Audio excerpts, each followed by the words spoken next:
कुछ ऐसी जगह होती है जहां हमें चुप रहना चाहिए। चुप रहना भी एक कला है। सिर्फ बोलना एक कला नहीं है। हम लोग बोलते हैं कि उसे बोलना ही नहीं आता है वो। और बहुत ऐसे लोग होते हैं जो कम बोलते हैं, तो लोग कहते हैं उसे तो कुछ बोलना ही नहीं आता है, वो चुप हो जाता है, मौन हो जाता है। तो ये एक सबसे बड़ी कला है।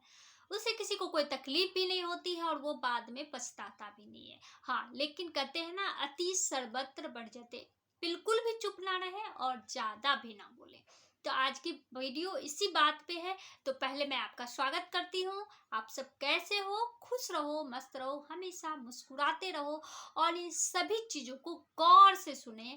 और अगर आपको लगता है कि कोई और जगह ऐसी है जहाँ चुप रहना चाहिए, मुझसे छूट गई हो, तो आप कमेंट में जरूर बताएं।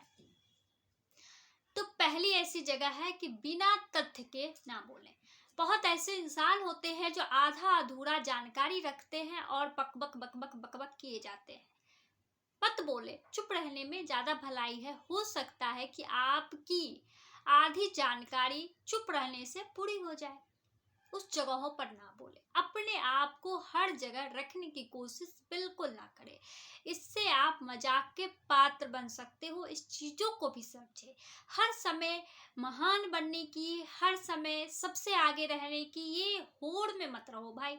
इससे कुछ भी नहीं होगा। क्योंकि अगर आप कुछ अच्छा करोगे, आपका नाम होगा, तो बखूबी आप सबसे आगे हो जाओगे। उसे बोलने या जताने की जरूरत नहीं पड़ेगी। इससे ही जुड़ी एक और बातें हैं, सफलता। सफलता मिलते ही अपना शोर मचाने लगते हैं हम। ऐसी गलती बिल्कुल ना करें। उसके रास्ते किसी को मत बतलाएं। कैसे हुआ, क्या हुआ, नहीं हुआ, इससे किसी को कोई लेना देना। आप सफल होगे तो वो खुद शोर इतना मचाएगा कि आपको बोलने की ही जरूरत नहीं होगी। इसलिए आप सफलता पाने के बाद मौन रहें तो ज्यादा बेहतर है। तो ये गूंज दूर तक जाएगी। अब बात आती है कि अगला क्या पॉइंट हो सकता है, कहाँ पे हम चुप रहे।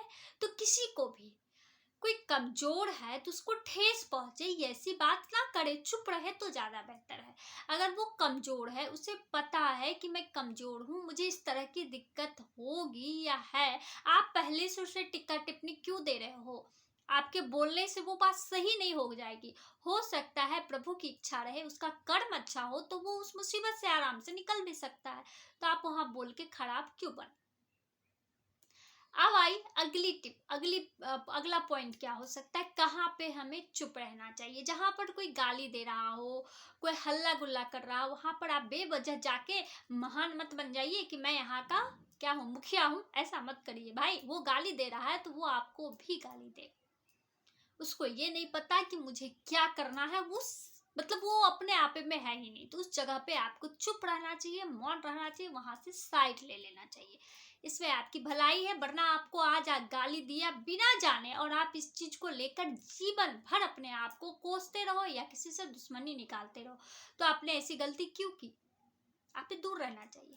आपके अपने अगर आपसे क्रोध कर रहे हो या घृणा कर रहे हैं, अपने नहीं भी हो, कोई आपसे घृणा भी कर रहा है, उस समय आप इग्नोर करो उस चीजों को।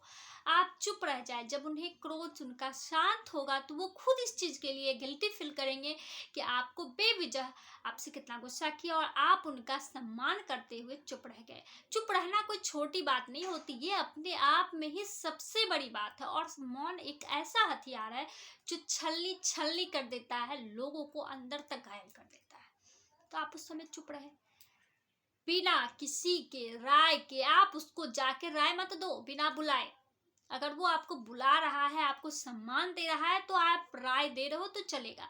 लेकिन बिना बुलाए आप जाके उस राय पर राय दे रहे हो तो वो आपको हो सकता है थप्पड़ भी मार के भगा दे, भैया तुझे किसने बुलाया। तो ऐसी गलती बिल्कुल ना करे। उस समय मौन रहे, चुप रहे। आप सुन रहे हो, गलती है उसकी या सही है, फिर भी आप चुप रहे, क्योंकि वो आपको वैल्यू ही नहीं कर रहा है। तो आप क्यों बोलोगे? जब वो आपको आदर से बुलाएगा कि आप बोलो, मैंने यहाँ सही बोला है, तब फिर आप बोलो। ऐसे बिल्कुल ना बोले, चुप रहे तो ज्यादा अच्छा है। अब बात आई पीठ पीछे। आपको किसी से भी तकलीफ है तो उसकी बुराई बिल्कुल ना करें। आपको बोलना है तो डायरेक्टली उसके मुंह पे बोले कि आपने ये गलती की है। बुराई करके क्या हो जाएगा? जिसको भी बोलोगे कल वो उसके पास जाएगा तो उसे भी बोल देगा कि इन्होंने आपकी ये बातें बोली है, बात सही है। तो इससे मनमुटाव होगा और गलतफहमियां तो होगी ही होगी। तो इन जगहों पे चुप रहना ज्यादा बेहतर है। कोई अगर आपको अपना दुख बता रहा हो, कह रहा हो मुझे ये तकलीफ है, ये दुख है, तो उस समय अपनी राय बिल्कुल मत दे। इस समय तो मुझे सबसे ज्यादा गुस्सा उठता है जब कोई राय देने लगता है। भैया वो अपना दुख बता रहा है, बाकी आपको महान नहीं समझ रहा है, बस वो ये समझता है कि आप उनकी दुख को समझे। आप चुपचाप सुन लो, और बोलने की बात आई तो आप ये कह सकते हो कोई बात नहीं, सब ठीक हो जाएगा। इससे ज्यादा आप मत बोलो, आपसे राय मत देना शुरू कर दो। इससे क्या होगा, वो आपसे चढ़ जाएगा और बाकी बाद में आप ही पे कुछ ब्लेम लगा सकता है। ऐसा गलती बिल्कुल ना करें। कोई अगर किसी की बुराई आपके सामने कर रहा है, उस समय भी मौन धारण करके रखो, क्योंकि अगर वो किसी की बुराई कर रहा है तो कल आपकी भी बुराई कहीं कर सकता है, अगर आप उसके बारे में कुछ बोलते हो तो आप समझ ही सकते हो कि वहाँ चुप रहना कितना ज्यादा फायदे कारक है। क्यों बोल रहा है, किस बात के लिए बोल रहा है, वो बुराई कर रहा है, उसमें हम भी शामिल हो गए।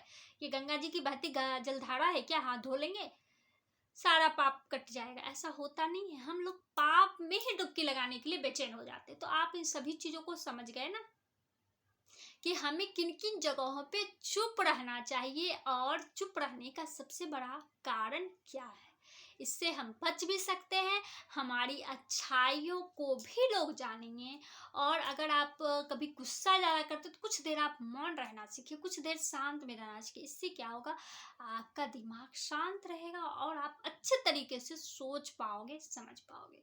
चलिए, बातें अच्छी लगती हो या किन्हीं को इनकी ज़रूरत हो तो वो ये वीडियो उन्हें शेयर करें और मेरे इस चैनल को सब्सक्राइब करें, चैनल को सपोर्ट करें, प्यार दें। जैसे मैं आप लोगों को कहती हूँ खुश रहे, उसी तरह आप लोग भी मेरे लिए दुआ करें कि मेरा चैनल चले, सभी मेरे इस चैनल से कुछ सीख पाएँ, किसी की ज़िंदगी बदल जाए। बस मैं इतना ही चाहती हूँ। चलिए, बाय।